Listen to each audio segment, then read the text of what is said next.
യേശു പറഞ്ഞത് കേട്ടിട്ടുണ്ടോ?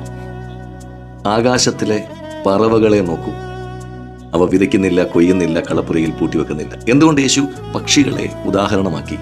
അവ നമ്മെ എന്താണ് പഠിപ്പിക്കുന്നത്? യേശു പറഞ്ഞില്ല പക്ഷികളെ പോലെ ഒന്നും ചെയ്യാതെ ഇരിക്കൂ എന്ന്. നമുക്കറിയാം, പക്ഷികൾ കൂടുണ്ടാക്കും, ഭക്ഷണം തേടിപ്പോകും, കുഞ്ഞുങ്ങളെ വളർത്തും. അവ മടിയന്മാരല്ല. പക്ഷേ ഒരു കാര്യം അവ ചെയ്യുന്നില്ല, അവർ ഉത്കണ്ഠപ്പെടുന്നില്ല, അവർ വിചാരപ്പെടുന്നില്ല. അവയുടെ വിശ്വാസം സ്വന്തം ശക്തിയിലല്ല, സൃഷ്ടാവിൻ്റെ കരുതലിലാണ്. അതുകൊണ്ടാണ് യേശു ചോദിക്കുന്നത്, അവയേക്കാൾ നിങ്ങൾ എത്രയോ വിശേഷപ്പെട്ടവരല്ലയോ? അർത്ഥം, പക്ഷികളെ പോറ്റുന്ന ദൈവം തൻ്റെ മക്കളെ മറക്കില്ല. ജോലി ചെയ്യൂ, ഉത്തരവാദിത്തങ്ങൾ നിറവേറ്റൂ, പക്ഷേ വിചാരപ്പെടുന്നതിനെ ജീവിതത്തിൻ്റെ യജമാനനാക്കരുത്. കാരണം നിങ്ങൾക്ക് ഒരു സ്വർഗീയ പിതാവുണ്ട്. നമുക്കൊരുമിച്ച് പ്രാർത്ഥിക്കാം. സ്വർഗീയ പിതാവേ, എൻ്റെ പ്രയത്നത്തിലല്ല, അങ്ങയുടെ വിശ്വസ്തതയിൽ ആശ്രയിക്കുവാൻ എന്നെ പഠിപ്പിക്കണമേ. ഭയത്തിനു പകരം വിശ്വാസവും, വിചാരപ്പെടുന്നതിനു പകരം സമാധാനവും എനിക്ക് നൽകണമേ.